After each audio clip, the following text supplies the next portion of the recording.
All right, so I will call the meeting to order at 4 o'clock, March 19th, Board of Abatement. This is the first that you've met, so you kind of need a little reorganization. So I'm looking for nominations for board chair. I nominate Meg Streeter. Second. It's fine. It's not fine? Yeah, it's fine. I'm already on the other one. so Any other it's fine. nominations? Okay, hearing none. Those in favor of Meg Streeter, say aye. Aye. Opposed? Motion carries. Go ahead, Meg. So our next order of business is to approve the minutes of January 17th. And someone who is present wants to make a motion about those minutes, I didn't bring them with me. 2024. That's supposed to be 2025. No, Okay. It is- it is a- It is it is 2024. a year. I don't have it with me. So it was last year. That makes sense. I know a since we few haven't of met us, yet. a few of us would be able to vote on it. I wasn't on the Board of Abatement then. If I was, I wasn't Well, here. you would have been. I don't we remember. could've Probably been at the meeting. Tony, Christine, and myself, Sounds like it. probably. All right, I move that we approve the minutes from January, whatever, 24th. 17th. 17th, 2024. Second. Okay, any changes or discussion? All right, hearing none. Those in favor of approval, say aye. Aye. Opposed? I'm stepping on Meg now. Yeah. You should be doing that, not Any me. opposed? No. Anybody want to, absent? We can't vote. I can't, I wasn't here. I So wasn't the here. 4 of us. Yep. So I assume that's enough to approve them, Therese? Yeah, that's, I think John LeBron would have been here too, so that's at least 4 of us. Okay. We're good. Motion, minutes are approved. So I'm opening the hearing and we are going to, Leon, if you'd come up, we'll get you on the microphone. yeah.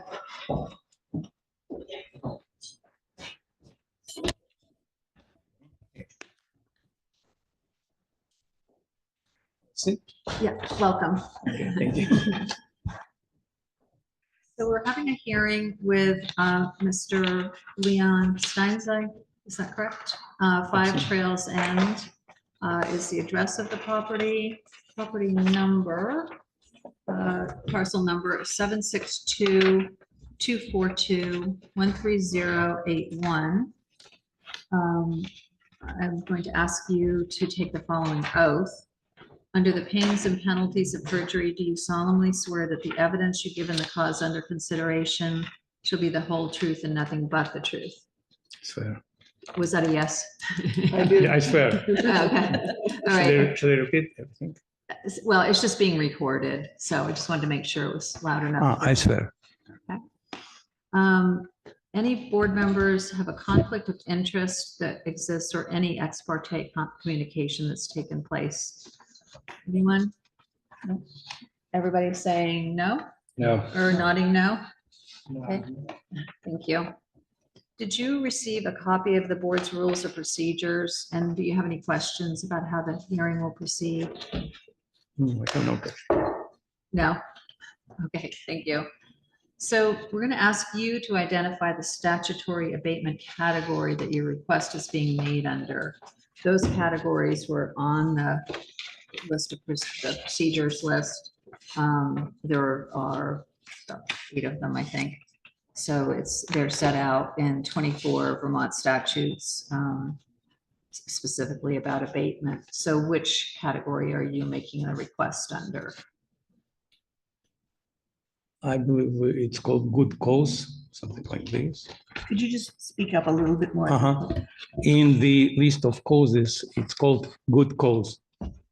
I think, And if we are specifically, it's a bank mistake, bank errors.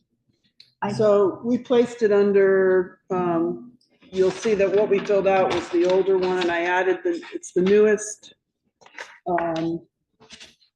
criteria by statute. which is sewer, water, utility, or service charges caused by circumstances that were difficult to foresee or outside of the person's control, per 24 VSA subsection 1535A10. Was the last one I? Yes. The last one on the list, okay. Yeah. Great. So it's your turn to present any verbal or documentary evidence supporting your request to us. In the end of December, holiday days, my bank account was compromised. And it's probably interesting for everybody how it happens. It exists e-check. E-check doesn't require any signature. It just came out of the source, vendors, whatever, your PE, and bank just withdraw money and that's it. And it was very obvious that its account was compromised because the check was under my first name and wrong last name, and address was not what bank has on file. And address was my Vermont residency address. It's interesting. Somebody knew my name and my Vermont address. The amount was not so cosmic, but still it was $98.72. So when I figured it out, it was already after holidays in January. I complained to the bank. Bank immediately refunded this amount, but they investigated and I filled out some applications and they wanted to have with me kind of interview. Do I know these people? I don't know them. I had no idea what happened. And the common decision, their recommendation was to close the account. It was checking account. And the branch manager promised me that the new account, all settings from my old account will be transferred to my new account. All my pays, all my, what is called the recurrent payments of all of my scheduled payments, everything. And one of them, scheduled payments, was my tax payment for town of Wilmington, which I scheduled. I'm not perfect in this sense. What does mean not perfect? I pay on time, of course, all these years, but sometimes I was bothering Christine to make sure that the amount what I have, the correct amount in this sense. So I scheduled, want to be perfect, I scheduled payment in August to pay in February. And it happens that none of the settings were transferred from old account to one account, none of them. So I was fined with bouncing payments from Green Mountain Power. I was fined from bouncing payment from Fidium. I explained them the situation. They found the way how to waive this fine, but still it took place. And what was the token from Chase? It makes you laugh.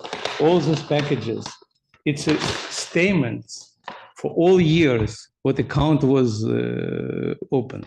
It's 2008, 19, 20. They printed out. They didn't have a chance to email it to me, but it's kind of courtesy. They told me, sorry about this, sorry about that. We can print it out. Why they decided that I need it? Because they closed the account, no access to the account. So if I need something to check, to figure out what was in the past, I have no chance to do it because the account is not accessible for me. Then I brought my new account checkbook to show you that, you know, it doesn't have any name and address. It's blank. And it's a JP Morgan Chase, by the way. What JP Morgan Chase did after this investigation, after this case, if I set recurrent payment or scheduled payment, so it does not reflect the real number of my account. It's a fake number. It's all the time the same number, but it's a fake. It doesn't have nothing with a real number. That's what they invented, whatever, how to defend from this kind of fraud. So I'm asking you in this, I didn't say everything. So I was absolutely sure that in February, all my payments took place because all settings should be transferred from one account to another account.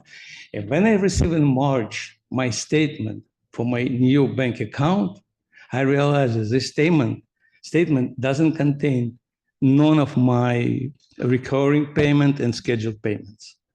As soon as I realized the situation, I immediately came to Christine and paid my taxes. It was March 5th or something, March 4th, something like this. It was the beginning of March, first days of March. It's probably everything what I can tell you about this story. And I kindly ask you to allow me to be avoided of these penalties for all these years. I didn't need to ask, you about this kind of courtesy. Any questions from the board?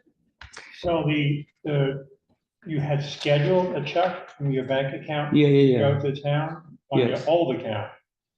Old account, yeah, exactly. It was scheduled old account and all recurring payments were scheduled with old account. And they promised me that, not promised me, they don't like swear, but they told me that don't worry, because it was a completely bank fault. They accepted wrong check without signature, with wrong I last name, understand and that. you have a copy of this check. Right, so on your new account, Mhm. did you have access to it before the end of February? Did I have access to your account before February? Yeah, before the end of February. Yeah, it was, the old one was closed like in the middle of maybe, I don't remember the exact day. But by the end of February, yes, I have access. I had access, yeah. So Right. you could see before the end of February what checks were mailed out from that account. Not exactly, because sometimes they reflect the withdrawing, not when it happens, when it's cleared. No, So I it have Chase. it has some delay. I have Chase and they withdraw it as soon as you send the check out. I don't know, that's what they told me, Okay. that sometimes it may be delayed to reflect on your But you would have screen, on seen your the check screen. getting mailed out from your account before the end of February. Excuse me? You would have seen the check getting mailed out on your account before the end of February.